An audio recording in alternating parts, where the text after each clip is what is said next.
আহ গতকালকে একটা 16ই মে 2025 একটা নিউজ। আমি প্রথমে নিউজটা পড়ে শোনাবো। ইয়াঙ্গুনে বাংলাদেশ দূতাবাসের প্রতিরক্ষা উপদেষ্টা প্রত্যাহার। মিয়ানমারের ইয়াঙ্গুনে বারে বারে শুধু অরিজিনাল ওকে। মিয়ানমারের ইয়াঙ্গুনে বাংলাদেশের দূতাবাসের প্রতিরক্ষা শাখার প্রতিরক্ষা উপদেষ্টা ব্রিগেডিয়ার জেনারেল আফতাব হোসেনকে জরুরি ভিত্তিতে প্রত্যাহার করা হয়েছে। ইতিমধ্যে তাকে দেশে ফিরিয়ে আনা হয়েছে।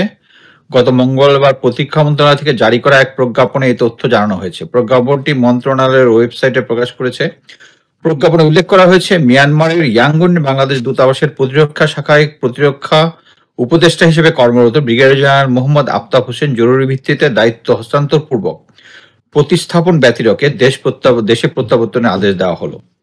আরো উল্লেখ করা হয়েছে, কর্মকর্তার দেশে প্রত্যাবর্তনের জন্য প্রয়োজনীয় অর্থ 2024-2025 অর্থ বছরের বাজেটের প্রতিষ্ঠান কোড 119, প্রতিরক্ষা মন্ত্রণালয় 119-09, আন্তঃবাহিনী পরিচালনা এবং বিশাল একটা সংখ্যা প্রতিরক্ষা অ্যাটাচের খাত থেকে সংকলন করা হবে। মিয়ানমারের চলমান রাজনৈতিক অস্থিরতা, সেনা জান্তা শাসনের কারণে দেশটির সঙ্গে কূটনৈতিক সম্পর্ক সংবেদনশীল পর্যায়ে রয়েছে। বিশেষ করে রোহিঙ্গা সংকট ও মিয়ানমারের সীমান্তবর্তী এলাকাগুলোতে সংঘর্ষের কারণে বাংলাদেশে সবসময় সতর্ক অবস্থানে থাকে। এর মধ্যে সীমান্ত বরাবর মর্টার শেল পড়ার, গোলাগুলি এবং নাগরিক হতাহতের ঘটনা দুই দেশের সম্পর্কে উত্তেজনা তৈরি করেছে। এমন প্রেক্ষাপটে ইয়াঙ্গুনে দূতাবাসে নিযুক্ত প্রতিরক্ষা উপদেষ্টা আকস্মিক প্রতিস্থাপক ছাড়াই প্রত্যাহার কূটনৈতিক মহলে নানা প্রশ্নের জন্ম দিয়েছে। অনেকে মনে করছেন হয়তো মিয়ানমারের পরিস্থিতির সঙ্গে সংশ্লিষ্ট কোনো বিশেষ কূটনীতিক বা সামরিককরণ করা হয়েছে, যা সরকার এখনই প্রকাশ করতে চাচ্ছে না। আবার কেউ কেউ এটিকে দূতাবাসের অভ্যন্তরীণ পুনর্গঠনের অংশ হিসেবে দেখছেন। আচ্ছা, এখন তথ্যটা নিয়ে একটু আলোচনা করব। সেটা হচ্ছে, বাংলাদেশে এখন আমরা জানি সবাই যে সামনে একটা করিডোরের কোশ্চেন আছে, প্লাস হচ্ছে আমরা জেনেছি যে এখন বর্তমান পরিস্থিতিটা খুবই ভোলাটাইল। এই মুহূর্তে একটা জিনিস মনে রাখতে হবে যে তার যে প্রতিস্থাপক ব্যতিরেকে তাকে ডাকা হয়েছে, এটা করেছে হচ্ছে ফরেন মিনিস্ট্রি। এখন একটা জিনিস দেখেন, এট দ্য সেম টাইম আরেকটা নিউজ আপনাকে দেই, সেটা হচ্ছে brigadier Aftab is promoted two major general. এখন এক পার্টি বলার চেষ্টা করতেছে যে সে অ্যাকচুয়ালি সে এখানে আসছে তার যেহেতু প্রমোশন হয়েছে এই জন্য, but it's not a normal posting, it's not a normal thing.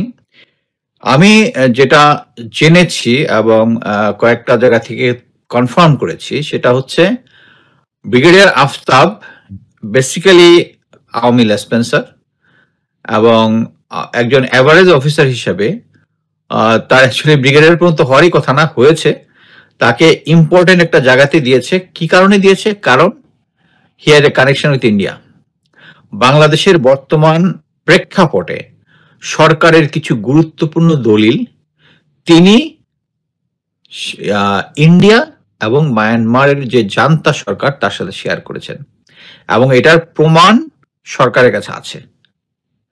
এখানে আমি একটা জিনিসই বুঝি, বাংলাদেশ আর্মিকে যারা ইন্ডিয়ান কানেকশন আছে এবং যারা কাজ করে এতদিন কাজ করে আগে চলতেছে এবং এখনো চলতেছে, তাদের ভিতরে একটা নর্মাল জিনিস যেটা, সেটা হচ্ছে শত্রু দেশ, আমরা যদি ভারতকে শত্রু দেশ নাও বলি, কোন একটা নেইবারের সাথে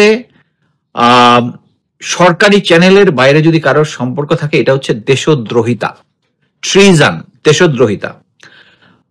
ব্রিগেডিয়ার আফতাব এই যে কাজটা করেছে সেটা হচ্ছে দেশদ্রোহিতা। আমি মনে করি এটা একটা ইম্পর্টেন্ট জিনিস। এই জিনিসটাকে শুধু পাশ কাটিয়ে গেলে চলবে না। যেটা করতে হবে, তাকে বিচারের আওতায় আনতে হবে। জেনারেল ওয়াকার, তাকে কিন্তু এটা বুঝতে হবে, আর্মি পুরা তাকে সাপোর্ট দিবে। কি জন্য? বলবে যে সে প্রমোটেড, তাকে প্রমোশন দেওয়ার জন্য আসছে, অর্থাৎ প্রমোশনটা লাগাই দিবে। দেখা যাবে যে অ্যাভয়েড করে তাকে র্যাঙ্ক লাগাই দিছে, এরকম একটা কিছু হওয়ার সম্ভাবনা আছে। বাট আমি যেটা মনে করি যে প্রমাণপত্র যা আছে উপস্থাপন করে তাকে আইনের আওতায় আনতে হবে, এবং যাতে সেনাবাহিনীর সামরিক অসামরিক যে কোনো সদস্যকে তারা যেন বুঝতে পারে যে সরকারি চ্যানেলের বাইরে কাউকে তথ্য সাপ্লাই দেওয়া একটা দেশদ্রোহিতার কাজ।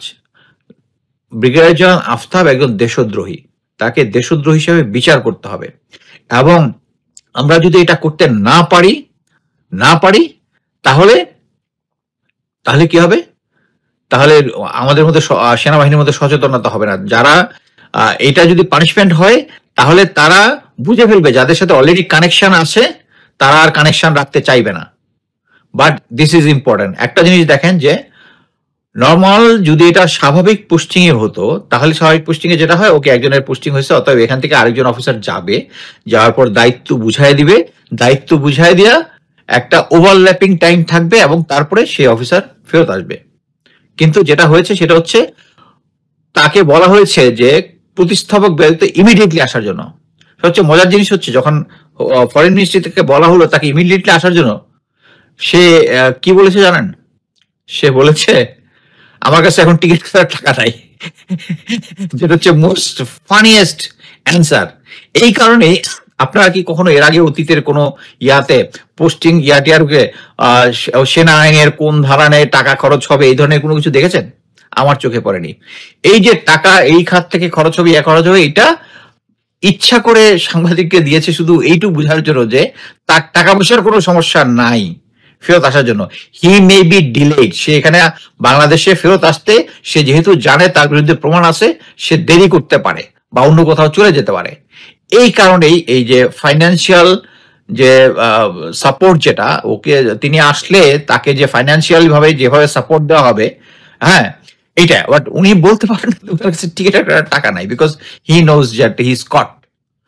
সো আমি সাধুবাদ জানাবো যারা এই জিনিসটা, নিশ্চয়ই এটা দেশে বা বিদেশে যে কোনো গোয়েন্দা সংস্থারই হাত থাকতে পারে, যাদের ইন্টারেস্টেড গ্রুপ, তারা ইনফরমেশনটা এবং প্রমাণ সহ সরকারের কাছে আছে দেখেই তাকে ইমিডিয়েটলি ডাকা হয়েছে। আমি আশা করব এই ব্রিগেডিয়ার আফতাবকে একটা অফিসিয়ালি আইনের মাধ্যমে একটা ইনকোয়ারি বোর্ড করে যদি প্রমাণ হয় অবশ্যই তাকে শাস্তির আওতায় আনবে।